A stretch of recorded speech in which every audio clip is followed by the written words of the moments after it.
But the senator, while insisting he was not intoxicated, could not explain his nudity. Baby, if you've ever wondered whatever became of me, I'm living on the air in Cincinnati, WKRP. Got kind of tired of packing and unpacking, town to town, up and down the dial. Maybe you and me were never meant to be. Just maybe think of me once in a while. I'm at WKRP in Cincinnati. Hi everyone, it's Ethan with Combat Radio here in Los Angeles, and from some undisclosed secret location, star of stage and screen, one of our favorites, the intrepid Gary Sandy. Gary, how are you? Listen, I tell you, I've done a lot of radio interviews in the past, but I listened to a couple of your programs and I said, yeah, these guys know what they're doing. No, I dug it. I thought it was great. You've worked with some skilled performers. When you got a great cast around you, things just fall into place. Just same with this. Oh, listen, I got to tell you, when it comes to the KRP thing, Gordon jumped. I saw an outtake reel just the other night. I hadn't seen it in a long time. And Gordon said something like, I don't think there'll ever be another cast like it. Of course, now everybody feels about their program the same way, but it was sincerely funny. Oh, yeah. It was, let me tell you, that was my favorite show as a kid. It was not only laugh out loud outrageous, but every character or cast member seemed to have a clear set of territory to explore. Absolutely. Hugh Wilson was a genius as far as knowing what was funny. I mean, Seriously, we'd sit around on Monday morning for the table reading with the network executives. And it was a great gig. I mean, you'd come in, 10 o'clock on a Monday, read it, and then go to lunch, and when we came back from lunch, we'd go right to the set and pages would be coming down because they already knew what wasn't working. And so Hugh had a clear indication of exactly who everybody's character was, and it was a trip. I loved it. One of the things that kind of shocked me is starting out over at Feature Development and Warner Brothers and then working my way into radio, I was almost alarmed at how accurate the show was.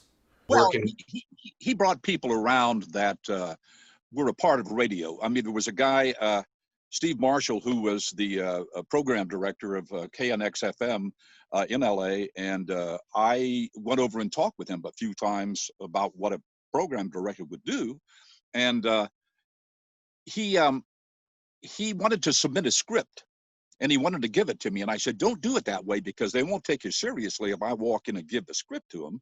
I said, here's what you got to do. You got to send it to blah, blah, blah. And he did, and they hired him, and he quit his job at the station. So there was a guy around that really knew exactly what my character would and would not do. And then he hired a guy, Dan Gunselman, who was from Ohio, as a writer. And Gunselman knew all of the local folklore or whatever and knew the different towns like Wapakoneta. Now, who's going to know Wapakoneta? One of the moments I loved was, it was like in the credits at one of the shows, and Venus Flytrap is on the mic, and he signs off by saying, I'm going to feel a whole lot better when all these white people leave. And I just laughed out loud going, that is so real. It's hilarious. Tim was my buddy. He was great. I got along with everybody. I bet. You had somebody on recently you told me about that did an episode of KRP. Yeah, Michael DeBars, and we gravitated on WKRP for hours, it seemed like. Listen, I got to tell you, check this out. He was a part of the episode that had the funniest stage direction I ever read in a script. The scum of the earth, right? Yeah, right. And the stage direction says, scum enters. They are dressed in 3-piece suits and carry briefcases. They are so weird, they are straight. That's when you know you're... That's when you know you're on a hit show, when you read something like that. Well, as soon as I read the script, I mean, I'd been up for a lot of stuff, and I became pretty good at knowing what was going to be good and what wasn't. And when I read that script, I said, "This is going to work. Yeah. This is going to work." So I was a fan right from the get-go. I know actual radio guys on the management side who modeled their management techniques on Travis. How to be a probation officer and deal with everyone equally, no matter how crazy the circus got. And I think that's a huge testament to your performance when people say, I literally modeled my professional career on what this guy did on this show. And because it was great how they would throw the craziest, train locomotive of crazy around you, and you would just, all right, I'll get to the bottom of this. You managed it. You literally managed it. Well, I've often said, that because Hugh and I would have some discussions because I told him once, I said, "Hugh, I don't know. I think you got trouble writing for the straight guy." Well, you didn't tell Hugh Wilson that he didn't know how to write, so he didn't appreciate that. But a lot of times I thought that it was really tough. I would go over and have a discussion every once in a while with Grant Tinker. Now, Hugh never knew that. And I would say, I'm really having a hard time of it because sometimes and he said, "Oh, listen, just have a good time." Mary used to come in and say the same thing to me. I said, "Yeah, but the difference is, Grant, it was called the Mary Tyler Moore Show." Right. And so I used to fight for the character, not Sandy. I was fighting for the character because if I wasn't kind of like the lead guy, who was I? Mm-hmm. So, and I tried to, I think the best way to ever look and see what Sandy did as Travis is you have to see the show in the order we recorded them. Because what I tried to do was, because he was supposed to be this whiz kid from New Mexico, Santa Fe, who comes in, turns stations around, and then moves on. Well, why wasn't he moving on? Well, I think it was because what I made up in my mind that the station was so inept that he was having trouble getting it, to number one, and then he falls in love with the people. Right. And then he starts to get a little crazy himself. So that's what I tried to do if you look at it in the order we recorded. So that's my speech. Well, it's evident that the show, it doesn't happen without your character, in a sense that you're like the skeleton that all the crazy parts connect to. And you have to regulate. Frank Bonner is hilarious, but part of what's hilarious is the way you set him up to let him be just such a pond scum type guy. That's true. That's true. And I remember the line that I kept seeing a lot in some of the episodes. And I would say, "Oh, Les."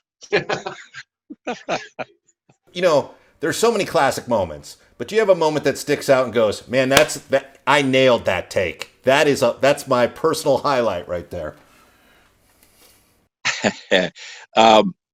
There's a couple of things that jump out in my mind, not necessarily about me, but one of my favorite episodes, of which when they ran it on MeTV the first time about 3 years ago, they skipped that episode. And I thought, what? Why? And it's the episode where Les is accused of being gay and they bar him from the locker room at the stadium. So I think that's why somebody got cold feet and said, "Well, we can't run that right now." But it's a hilarious episode because there's two storylines going on at the same time. There's that one, and he goes out onto the window ledge and threatens to jump. And the second storyline that's going on is in order to get Herb off of Jennifer's back, Johnny tells Herb that she used to be a guy. I remember.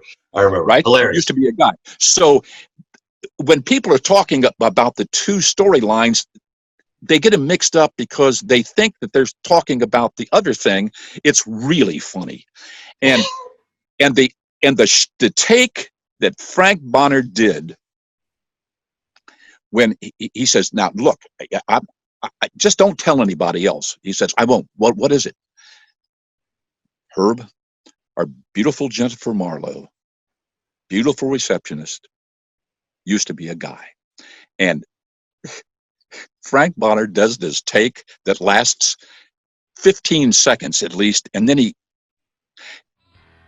get out of here. And he says, Johnny says, okay. He says, wait a minute. You're telling me, get out of here. Okay, wait a minute. They do this like 6 times. Really funny.